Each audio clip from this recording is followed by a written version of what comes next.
नमस्कार दोस्तों, स्वागत है आपका हमारे चैनल टेल्स बाय यशु पर। यहाँ पर आपको मिलेंगी रोचक और सस्पेंसफुल कहानियाँ। अगर आपको यहाँ पर हमारी कहानियाँ पसंद आती हैं तो कृपया करके आप हमारी वीडियोस को लाइक करें, इसको अपने दोस्तों को साथ शेयर करें और साथ के साथ अपना कमेंट करना ना भूलें। अगर आप इस चैनल पर नए हैं तो कृपया करके इसे सब्सक्राइब भी करें। आपका ज़्यादा समय न लेते हुए चलो आज की कहानी को शुरू करते हैं।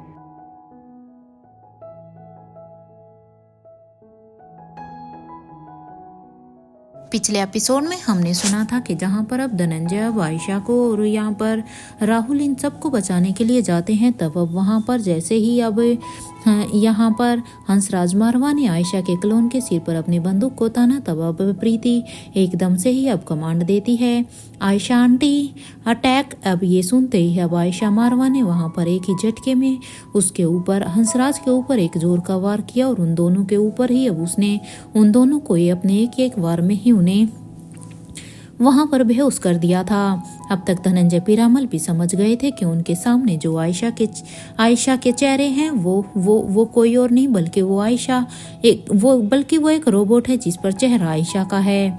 अपने दोनों ही भाइयों को इस तरह से बेहोश होते हुए देखकर अब धनंजय पीरामल कहते हैं, अब चलो यहाँ से, पहले मैं तुम सभी को यहाँ से सेफली निकाल लूँ, उसके बाद ही मैं इनके खिलाफ कोई एक्शन लूंगा। अब धनंजय की इस बात पर अब राहुल भी कहता है, ताऊ जी आप ठीक तो है ना। ये कहते हुए ही अब वो धनंजय पीरामल को एकदम से गले लगा लेते हैं। तो वहीं धनंजय भी अब उसे अपने गले से लगाते हुए कहता है कि हाँ मैं ठीक हूँ। अब धनंजय कहता है कि अब यहाँ पर धीरज फिर से कहता है, ताऊ जी जब से भूमिका ने बताया है कि आप ठीक हैं और आप जिंदा हैं, मैं तो बस आपसे मिलने के लिए तरस गया था। मैं बस उस पल का ही इंतजार कर रहा था कि पता नहीं कब मैं आपको अपनी आंखों के सामने ऐसे साक्षात देख पाऊंगा। यहाँ पर अब धीरज जो कि इतना इमोशनल हो गया था, तो इधर सनी भी अभी बस बड़े ध्यान से ही धनंजय पीरामल की ही आंखों को देख रहा था। अब वो उन्हें पहचानने की कोशिश कर रहा था, भले ही उसने राहुल और धीरज के मुंह से सब कुछ सुन लिया था कि ये उनके ताऊजी हैं, ये उनके ताऊजी धनंजय पीरामल हैं। इसलिए अब वो भी उन्हीं की आंखों को देखने की और पढ़ने की कोशिश कर रहा था। यहाँ इधर धनंजय पीरामल अब कहते हैं, बच्चों अभी यहाँ पर इतना इमोशनल होने की ज़रूरत नहीं है, क्योंकि अभी हमें यहाँ से जल्द निकलना चाहिए, क्योंकि यहाँ पर अभी सबकी ही जान को खतरा है। अगर हम लोगों ने अभी यहीं पर ही ये मेल मिलाप किया तो वो हमारे लिए रिस्की हो सकता है। धनंजय की ये बात कहते हुए वो सब भी अभी हाँ में अपना सिर हिलाते हैं और कहते हैं, हाँ अभी हमें यहाँ से निकलना चाहिए। और ये कहते हुए ही इधर अब धनंजय पीरामल भी अब उस घर से सबके साथ बाहर निकलकर बाहर आ जाते हैं। जैसे ही वो सब अब बाहर आते हैं तो बाहर आने के बाद वो देखते हैं कि ऊपर आसमान में एक चॉपर उड़ रहा था और उन सभी के ऊपर फायरिंग भी हो रही थी।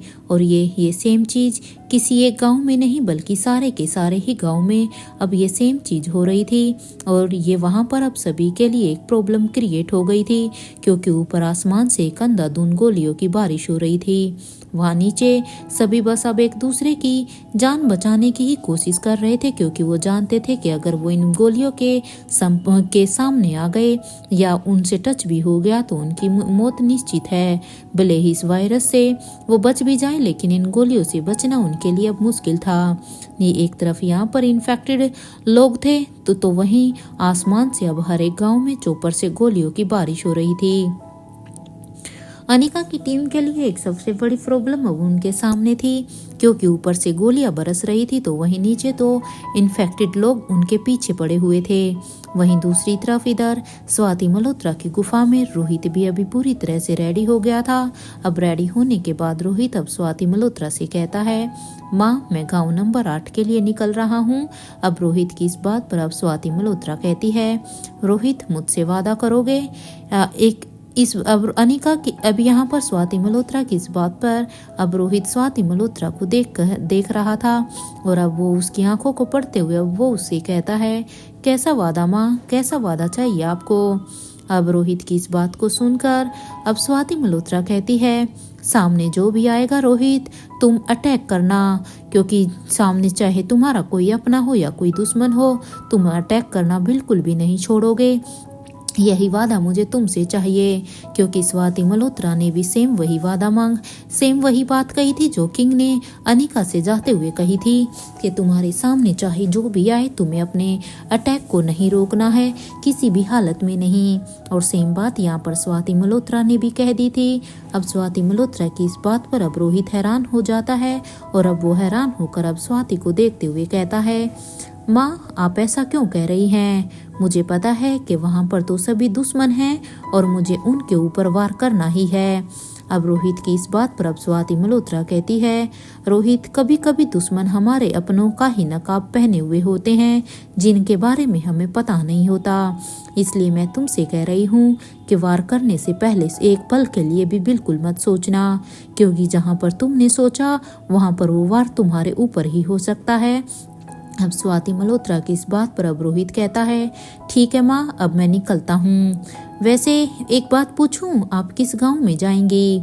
अब रोहित की इस बात पर अब स्वाति मल्होत्रा कहती है, मुझे पता है कि तुम जिस गांव में जा रहे हो वहां पर निखिल है, इसलिए मैं करण के पीछे रहूंगी। अब स्वाति मल्होत्रा की इस बात को सुनकर अब रोहित कहता है, इसका मतलब कि आप गांव नंबर 7 का इसका मतलब आप ये है कि आप गांव नंबर 7 में ही जाएंगी। अब रोहित की इस बात को सुनकर अब स्वाति हाँ में अपना सिर हिला देती और वो कहती है, क्योंकि तुम जहाँ पर जा रहे हो वहाँ पर टेक्निकल के अकॉर्डिंग वहाँ पर निखिल है, लेकिन जिस गांव में अभी करण गुलेरिया है यानी कि गांव नंबर 7 में, वहाँ पर कोई टेक्निकल पर्सन नहीं है, इसलिए वहाँ पर उनकी हेल्प करने के लिए मुझे वहाँ जाना है। और अब वो रोहित से कहती है, रोहित अब तुम जाओ, मैं थोड़ी ही देर में तुम सभी को वहाँ पर ज्वाइन करती हूँ। यहाँ पर इधर बूढ़े बाबा भी अपने आप में ही परेशान हो रहे थे और अब वो स्वाति मल्होत्रा से कहते हैं, मैडम कब तक मैं आपके पैलेस के स्टैचू को रोक कर रखूँगा? वो सभी अटैक करने के लिए रेडी हैं, लेकिन आपको तो पता है ना कि वहाँ पर सभी इन्फेक्टेड लोग हैं और वो सभी इनोसेंट हैं, क्योंकि उसमें उन लोगों की कोई गलती नहीं है। वो बस इस इन्फेक्शन की वजह से उनका ये रौद्र रूप हो गया है। मैं उन्हें कैसे अटैकिंग पोजीशन पर कर दूं, क्योंकि वो स्टैचू तो पूरी तरह से उनके ऊपर हमला करने के लिए तैयार हैं। बूढ़े बाबा की इस बात को सुनकर अब वहाँ पर रोहित कहता है, आप ऐसा कीजिए, आप एक काम कीजिए, इन सभी स्टैचू को ये कमांड दे दीजिए कि वो एक भी इन्फेक्टेड लोगों को इधर उधर ना होने दे, वो उन्हें रोक कर रखे। अब रोहित की इस बात को सुनकर अब बूढ़े बाबा कहते हैं, लेकिन रोहित सर, आप तो देख ही सकते हैं ना कि उन इन्फेक्टेड लोगों के पीछे वो नकाबपोश लोग भी तो हैं जो यहाँ पर इस पैलेस में हमला करने के लिए तैयार बैठे हैं। अगर मैंने पैलेस के सारे ही स्टैचू को अटैकिंग पोजीशन से डिफेंस पोजीशन में कर दिया तो फिर वो उन लोगों पर अटैक कैसे कर पाएंगे, और ऐसे तो वो फिर महल यहाँ पर पैलेस के अंदर भी घुस सकते हैं। अब बूढ़े बाबा की इस बात को सुनकर अब स्वाति अब रोहित के कंधे पर हाथ रख कर कहती है, तुम्हारे बूढ़े बाबा सही कह रहे हैं रोहित, वो सभी एक मशीन है और मशीन उन लोगों में फर्क नहीं कर पाएगी कि कौन उनके लिए दुश्मन है और कौन उनके सामने इनोसेंट है। वो बस मशीन है और वो बस कमांड की ही लैंग्वेज समझती हैं। अगर तुम्हारे बूढ़े बाबा ने उन्हें स्टैचू को डिफेंडिंग पोजीशन में कर दिया तो उन लोगों के लिए पैलेस पर अब अटैक करने का बहुत इजी हो जाएगा। इस बात पर अब रोहित भी कहता है, अगर हमने ऐसा नहीं किया ना तो फिर अंजलि मामी, श्रेया और ना जाने उनके जैसे कितने ही मासूम लोगों की जान चली जाएगी माँ, और हम ये अफोर्ड नहीं कर सकते हैं। अब रोहित की इस बात पर अब स्वाति मल्होत्रा कहती है कि तो क्या करें हम, हाँ ये तो प्रॉब्लम सच में हो गई है। अब उसकी इस बात को सुनकर अब रोहित कुछ देर तक तो सोचने लगता है कि तभी उसे अब कुछ याद आता है कि माँ, आप पैलेस के सारे ही स्टैचू से कह दीजिए कि वो सभी अभी इन्फेक्टेड लोगों को एक सर्कल में पकड़कर रखे, इससे हमें थोड़ा सा वक्त मिल जाएगा और वो इन्फेक्टेड लोग आगे मल्टीपल में बढ़ेंगे भी नहीं। और रही बात उन लोगों की, तो अब मुझे लगता है कि उस पैलेस में स्टैचू अब अपना काम कर रहे हैं तो वही अब उन लोगों को अब अपना काम करना होगा। रोहित की इस बात ने अब स्वाति को एक बहुत ही अच्छा आइडिया दे दिया था। अब वो अपने मन में ही यही सोच रही थी कि जो काम यहाँ पर पैलेस में हो सकता है वो तो उस गांव में भी तो हो सकता है। जब तक कि हमारे पास एंटीडोट नहीं आ जाता है तब तक तो हमें रोहित के इसी प्लान पर ही काम करना होगा कि हमें जितने भी इन्फेक्टेड लोग हैं उन्हें एक सर्कल में ही रखना होगा ताकि वो उस सर्कल से बाहर कहीं नहीं जा पाए, जिससे वो शायद और लोगों को इन्फेक्टेड नहीं कर पाएंगे।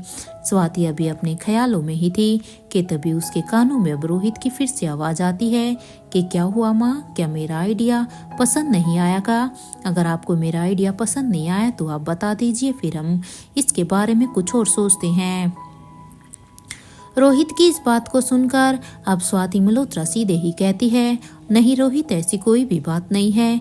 इवन मुझे तो तुम्हारा आइडिया बहुत ही पसंद आया। इनफैक्ट तुम्हारे इस आइडिया ने तो मुझे भी एक बहुत अच्छा आइडिया दे दिया है।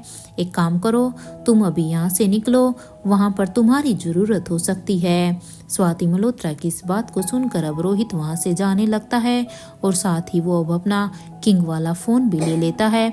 और अब वो अपने उस फ़ोन पर जब वो देखता है तो उस पर आलिशा के ढेर सारे मिस कॉल आए हुए थे, क्योंकि यहाँ पर आलिशा ने जब अब उन इन्फेक्टेड लोगों की वीडियो को देखा तो आलिशा कंटिन्यूसली उसे कॉल कर रही थी। इसलिए उन्हें देखकर अब रोहित उसे एक मैसेज टाइप करते हुए कहता है, तुम उन गाँव की चिंता बिल्कुल भी मत करो आलिशा, उसे प्रोटेक्ट करने के लिए वहाँ पर लोग हैं, तुम बस जहाँ हो उसे प्रोटेक्ट करो, क्योंकि ये पैलेस को प्रोटेक्ट करना अब तुम्हारी जिम्मेदारी है। रोहित अब ये लिखते हुए ही अब रोहित उस मैसेज को आलिशा के पास फिर से सेंड कर देता है और वहां से बाहर निकलकर अब वो स्वाति मल्होत्रा की उस इनविजिबल गाड़ी में बैठकर उस गांव की तरफ जाने लगता है।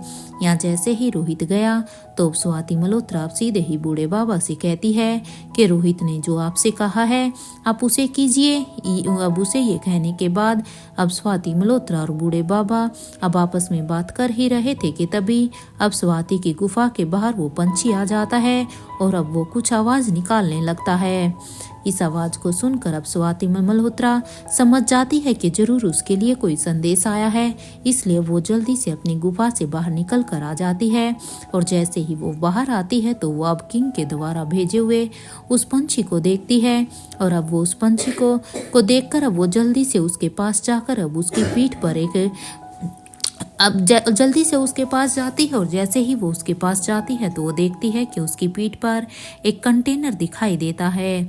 उसको देखकर अब वो जल्दी से पहले तो उस कंटेनर को अपने हाथ में ले लेती है। इसके बाद अब वो उस पंछी से पूछती है कि क्या उन्होंने इसे भेजा है। अब स्वाति मल्होत्रा की इस बात पर वो पंछी भी हाँ में अपनी पलकों को झपका देते हैं। अब स्वाति भी उस कंटेनर को अपने हाथ में लेकर जल्दी से अब ज़्यादा कुछ सवाल ना करते हुए अपनी गुफा के अंदर आ जाती है, क्योंकि इस कंटेनर को समझकर अब स्वाति मल्होत्रा को भी एक अनुमान लग गया था कि ये जरूर उस एंटीडोट को बनाने के लिए उसकी हेल्प करेगा।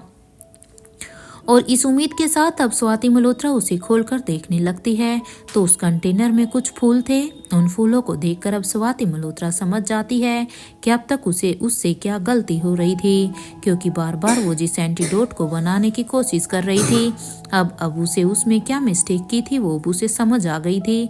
अब वो जल्दी से एक वाइट पेपर पर कुछ लिखने लगती है। जैसे ही स्वाति मल्होत्रा ने अब अपना काम पूरा किया तो वो अब जल्दी से बूढ़े बाबा के पास जाती है और अब वो बूढ़े बाबा से कहती है, इस बार इस स्टेप को फॉलो कीजिए, क्योंकि स्वाति मल्होत्रा ने अभी इस एंटीडोट को बनाने के लिए सारे ही फॉर्मूला को उस पेपर पर लिख दिया था, क्योंकि स्वाति मल्होत्रा तो यहाँ से अब करण का साथ देने के लिए विलेज नंबर 7 में जाने वाली थी। इसलिए अभी उसके पास इतना समय नहीं था कि वो अभी से वायरस के एंटीडोट को बनाए। इसलिए वो सारा काम अब वो बूढ़े बाबा के लिए सौंप देती है। और अब वो कागज देते हुए स्वाति मल्होत्रा बूढ़े बाबा से कहती है, मुझे पूरा भरोसा है कि इस बार हम फेल नहीं होंगे। इवन हमारे पास इस बार फेल होने का चांस ही नहीं है। अब स्वाति मल्होत्रा की इस बात पर अब बूढ़े बाबा कहते हैं, ठीक है मैडम, मैं ट्राई करने जा रहा हूँ, क्योंकि जल्द से जल्द अगर ये बन जाएगा तो हमें इसे जल्द से जल्द बनाना है। और मुझे पूरी उम्मीद है कि इस बार हम सक्सेसफुल ज़रूर होंगे, क्योंकि इस बार इसमें सक्सेसफुल होना हमारे लिए बहुत ही ज़रूरी है। नहीं तो ना जाने कितने ही मासूम लोगों की और हमारे अपने लोगों की जिंदगियां दांव पर लगी हुई है। इधर अब बूढ़े बाबा स्वाति मल्होत्रा के हाथों से अब उस पेपर को ले लेते हैं और साथ के साथ उस कंटेनर को भी लेकर अब बूढ़े बाबा फिर से अंदर की तरफ जाने लगते हैं। तो वहीं अब स्वाति मल्होत्रा अपने सिस्टम पर बैठकर अब अपनी उंगलियों को कीबोर्ड पर चलाने लगती है। कुछ देर के बाद अब उनके चेहरे पर एक स्माइल आ जाती है और अब वो अपने मन में ही सोचती है कि चलो ये काम तो हो गया।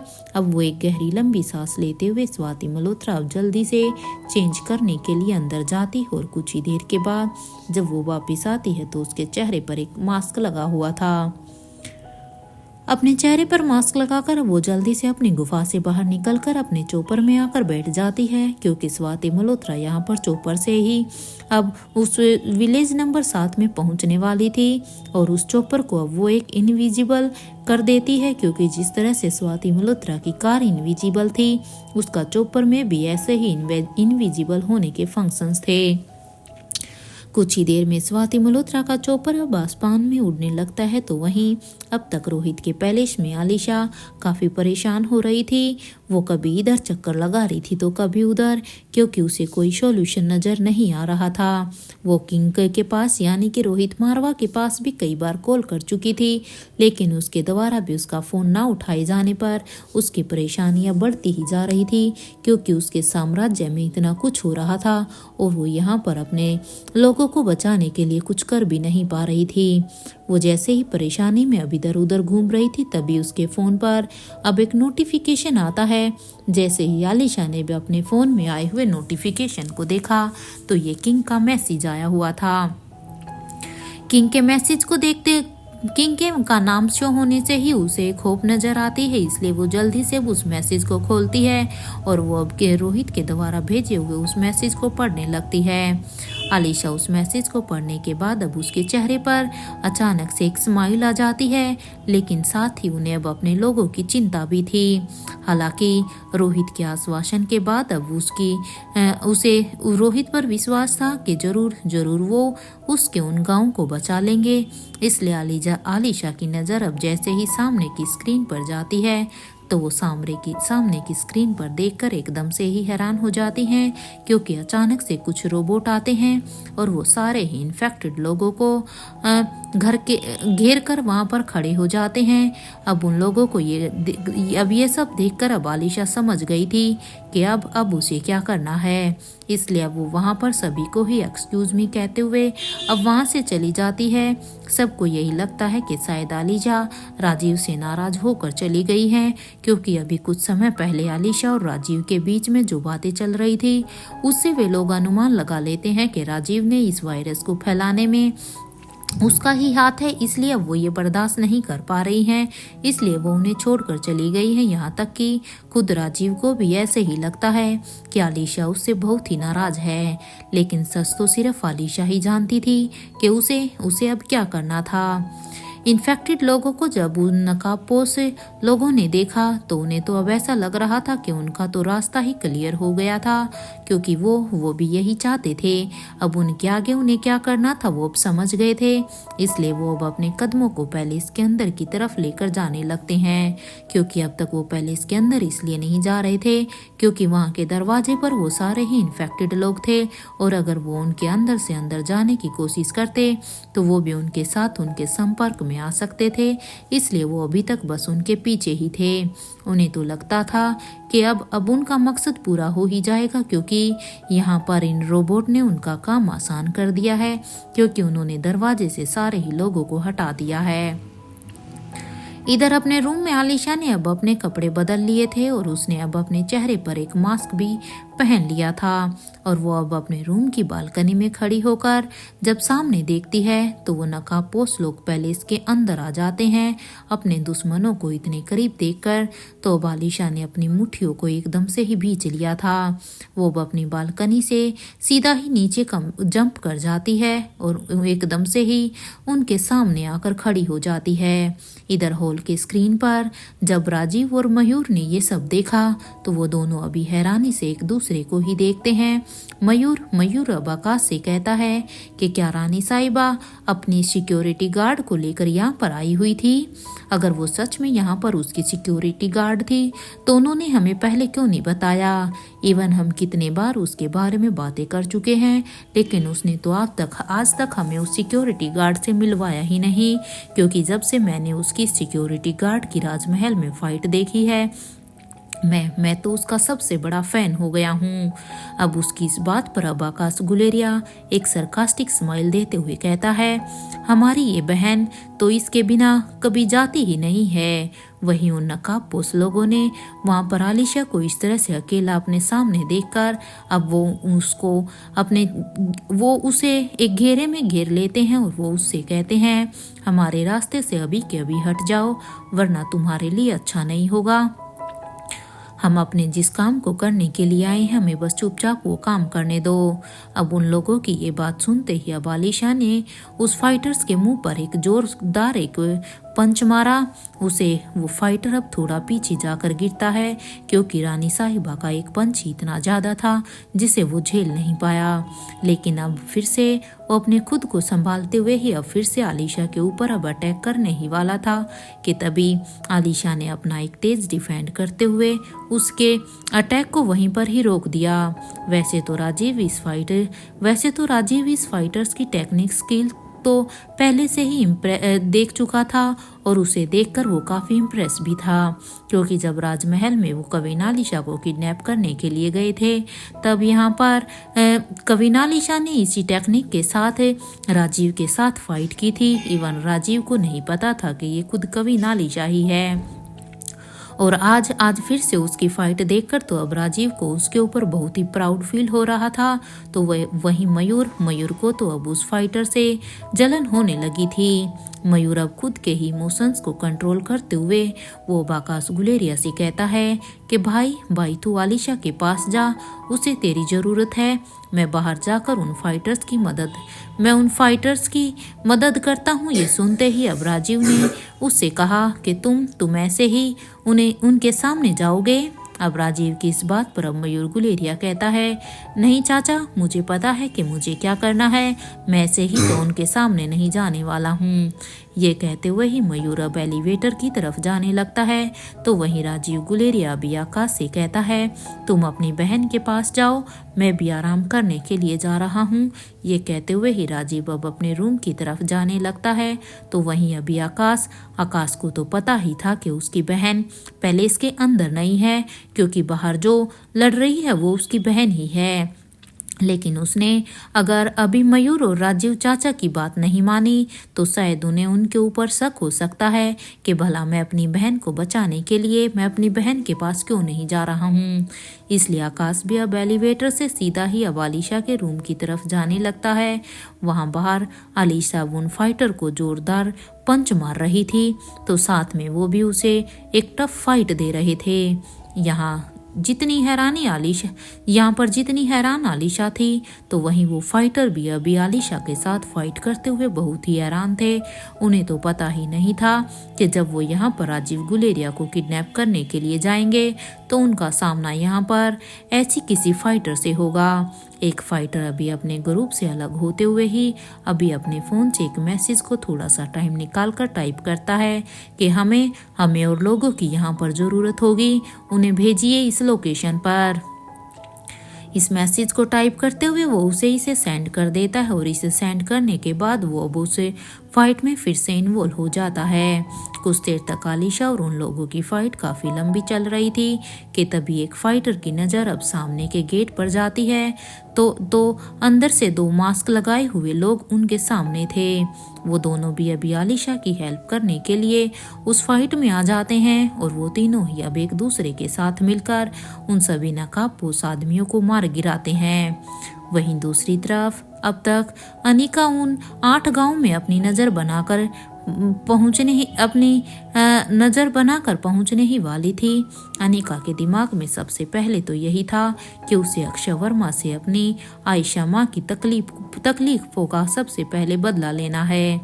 यानी का जिस तरह से आ रही थी उसे देखकर तो विलेज नंबर 2 में खड़ी जब दमयंती देवी की नज़र जब दूर आसमान में जाती है तो उसके तो हाथ पैर ही फूल जाते हैं। उसके मुंह से अब तुरंत ही निकलता है कि किंग क्या सच में, क्योंकि जिस तरह से अनिका वहां पर उस विलेज में आई थी वैसे तो सिर्फ किंग ही आते थे।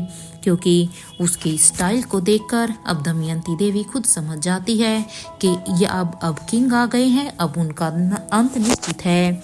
वैसे तो सिर्फ ऐसे किंग ही आते थे, इसलिए अब जैसे अनिका ने इस मिशन में एंट्री ली थी, गरुड़ के पंजे में अपने हाथों को फंसाकर उसने अपने वेट को मेंटेन किया हुआ था और अब वो आसमान में उड़ रही थी और उसकी नज़र अब सभी गांव पर थी कि तभी वो देखती है कि आसमान में तो वहाँ पर चौपर उड़ रहे हैं जो कि अंधाधुंध फायरिंग हो रही थी।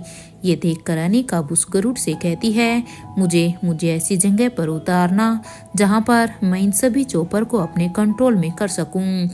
और हाँ, ध्यान रहे कि तुम खुद को भी इन मशीन गन के निशाने से बचाना, क्योंकि अगर तुम इनके निशाने में आ गए तो इसमें तुम्हारी जान को भी खतरा होगा। अनिका की ये बात सुनते ही वो गरुड़ अब अनिका को विलेज नंबर 3 के पास उतार देता है और वहाँ पर उतरने के बाद अनिका भी अब उस गरुड़ से कहती है कि अभी यहाँ से जाओ और हाँ, ध्यान रहे कि तुम इन चोपर्स के पास बिल्कुल भी मत आना। लेकिन एक बात और, पूरे 8 गांव पर नज़र रखनी है तुम्हें और मुझे बताना कि कहाँ पर क्या हो रहा है।